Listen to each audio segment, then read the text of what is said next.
Hi, and welcome back to Focal Point AFR Talk. Great to have you in the conversation. Guest Todd Starnes, answering a question that we had around here. In fact, our production team talking about this morning. Jan Bryan, my co-producer, saying, can they get on to Islamic websites? That's a great question. One that occurred to me yesterday. You want to go to the Council on American Islamic Relations? Can you get on their website? Answer is yes. So you can get on a website. And remember, CARE, the FBI stopped working with CARE. CARE was presenting themselves as the spokes group for American Muslims. And their guy, Nihad Awad, he was the guy we played that soundbite, his exchange with Bill O'Reilly the other night. That was the spokesman for CARE. And the FBI has stopped working with them because they were an unindicted co-conspirator in the largest terrorist fundraising trial in American history back in 2007, the Holy Land Foundation. By the way, you will hear Muslims talk about their charities. Don't believe a word of it. Those charities are fronts for the funding of terrorist groups. The money that's raised in those charities, it goes straight to the front lines of jihad. They use it. They funnel that money to Hamas. They'll funnel it to Hezbollah. They'll funnel it all over the place. It's not charity. It's funding for terrorism.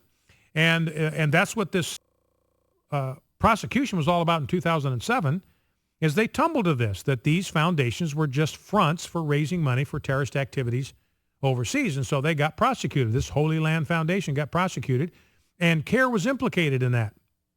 And what the federal prosecutor said, look, if we had time, if we had the resources, the next group we would go after would be CARE, because they're a co-conspirator in this. They were a part of this plan to funnel money from this charity to funding jihadist activities overseas. So don't believe that business about charity. I have no idea where I was in all. What was I talking about?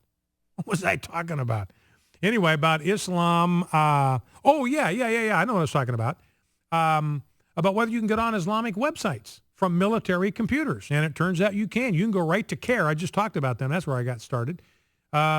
The FBI won't even work with them any longer. They have no credibility with the FBI, but you can be on because of their connection to fundraising for terrorists. I mean, do you understand this? Here's an organization, an Islamic organization, that the FBI has disassociated itself from because they're implicated in raising money for terrorists, for Hamas in particular. And yet, if you're on a military base, you can go right on their website. You can poke around. You can get access to all their information about how wonderful Islam is and all that kind of stuff. But a evangelical chaplain or an evangelical soldier cannot get on the Southern Baptist Convention website.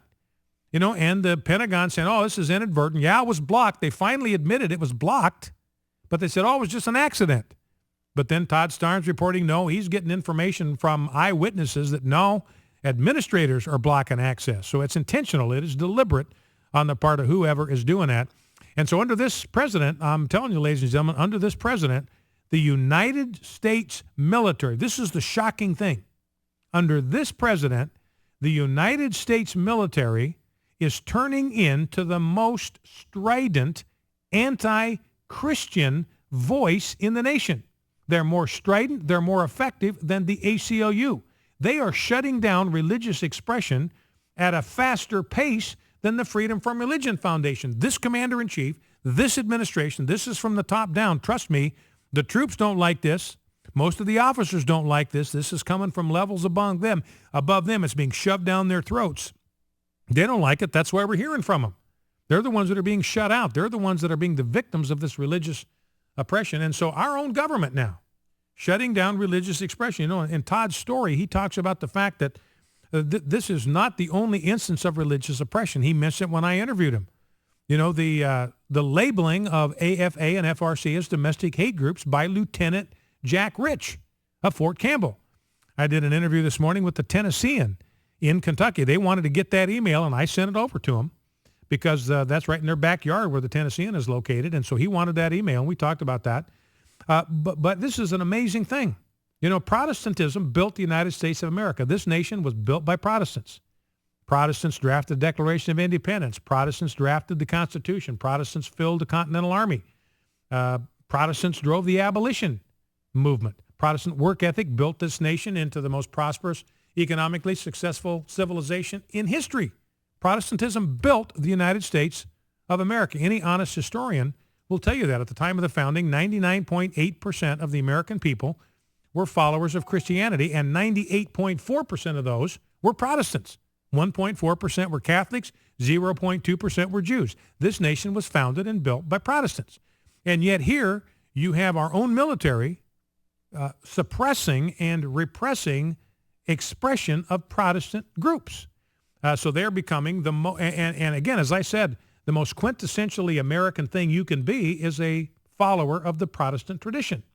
And here you have the commander-in-chief. This is coming from the top down. Trust me, they wouldn't be doing this unless they believed their commander-in-chief would be fine with this and would sign off on this. You don't do this kind of thing if you know you're going to get your hand slapped. Everybody wants to move up the chain of command, so they're not going to do anything that's going to jeopardize that. That tells you Lieutenant Jack Rich, when he sends that email out calling us a domestic hate group, he knows he's not going to get in any trouble for that, or he believes he won't, because his superiors are just fine with that outrageous, outlandish kind of slanderous libel coming out of the United States military. So under President Obama, our military is becoming the most anti-Christian, anti-American voice in the United States. Let me repeat that. Under President Obama, our military is now becoming the most strident, anti-Christian, anti-American voice in the United States, because from the top down, they are undermining the values on which this nation was built. Now, the individual, that Lieutenant Colonel Jack Rich, he drew his information right off the SPLC website, Southern Poverty Law Center, right off of their website, just copied and pasted it. And one of the things that we need to understand is that the SPLC has absolutely zero credibility, none whatsoever. I've got a piece in front of me, Weekly Standard, I went over it with you a couple of weeks ago, just eviscerates this group, exposes this group for the sham charity that it is. And they published a hate map. Remember all the stuff that happened when Sarah Palin had that map of districts, not people, that had surveyors' crosses in it, not even gun sites. These were surveyors' crosshairs on these districts. We need to target these districts. We need to take these districts back from liberals and put them in the hands of conservatives. And it was just endless bloviation about how irresponsible this was. Now, what the SPLC did is they published on their website a hate map. That's what it's called, a hate map. Here are all the groups that in their judgment are spewing hatred. And they've got FRC on there. They've got AFA on there. So if somebody's got hatred in their heart toward the pro-family movement, this map tells you where to strike. And this is exactly what Floyd Corkins did. He's going to be sentenced on Monday for domestic terrorism. Prosecution wanting him sent away for 45 years.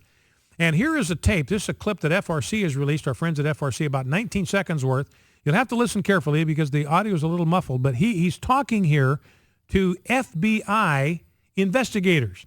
And here's what he had to say about the role of the Southern Poverty Law Center in picking FRC.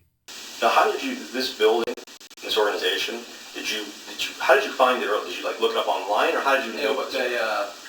Southern Poverty Law lists anti-gay groups. I found them online. Okay. A little bit of research on their website and stuff like that. Okay. So again, the FBI investigator says, how did you get on to FRC? How did you find him? It says, I went to the Southern Poverty Law Center website. And he says, SPLC lists anti-gay groups. We're not anti-gay. We're pro-family. We're pro-marriage. But in order to be for things, you're going to have to be against other things. If you are for freedom, you're going to be against tyranny. Does that make you anti-tyranny? Well, no, in my mind, it makes you pro-liberty. It makes you pro-freedom. But you can't be for some things without being against its opposite. You have to be. But we are pro-family, pro-marriage. Anyway, Southern Poverty Law Center lists anti-gay groups. I found them online, did a little research, went to the website, stuff like that.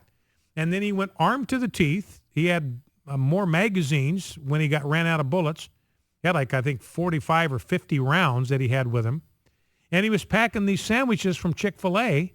And he told the FBI that he said this in court, in open court, his objective was to kill as many as possible and smear the Chick-fil-A sandwiches in victims' faces. That's what they wanted to do. Shoot them They're lying on the floor of the FRC office. He wants to take a Chick-fil-A sandwich out of his knapsack. He wants to open it up, and he wants to smear the Chick-fil-A sandwich on the faces of every victim at FRC. If he hadn't been tackled by that facilities manager at the front entrance, who knows how many people would have been dead. I'm willing to bet nobody at FRC was armed at the time. I'm willing to bet because of the gun control laws in D.C., they would have been helpless. It would have been a human hunting preserve for this guy because of the anti-gun regulations. Anyway, if you want to join the conversation, 888-589-8840, the number to call, 888-589-8840. Weigh in on what's going on in the military. What we have, the story that we broke yesterday about blocking access to the Southern Baptist Convention website, the Pentagon now admitting that it happened, trying to argue that it's unintentional. Todd Starnes reporting, no, he's getting frontline stuff, very intentional, some administrator blocking access to these sites. And by the way, we still have gotten no apology from the military for Lieutenant Colonel Jack Rich sending out an official military email labeling us as domestic hate group. No acknowledgement, no apology, and we believe he ought to be disciplined, demoted. Some people think he ought to be cashiered right out of the military, but something ought to be done, and we've heard nothing here at AFA from the military. Now, just to close the loop on the SPLC, and we'll take your phone calls coming out of the break, there is an organization called Charity Watch. They are the leading independent organization that monitors and rates leading nonprofits for their fundraising efficiency. They have given the SPLC, which is where the military is getting their stuff, that we're hate groups. Yes, and they've just basically labeled the Southern Baptist Convention a hate group. Can't let you on their website because it's got hostile content. It's got hate speech on it. This is a hate group. Can't let you on there. That's what they're saying. This Charity Watch organization, leading monitor, gives them an F as a charity for fundraising, a flat F, because they are stockpiling so much money. They're raising money off of victims and stockpiling at $256 million sitting in accounts in the Cayman Islands. Their executive director making $350,000 a year. Focal Point AFR Talk back in 2.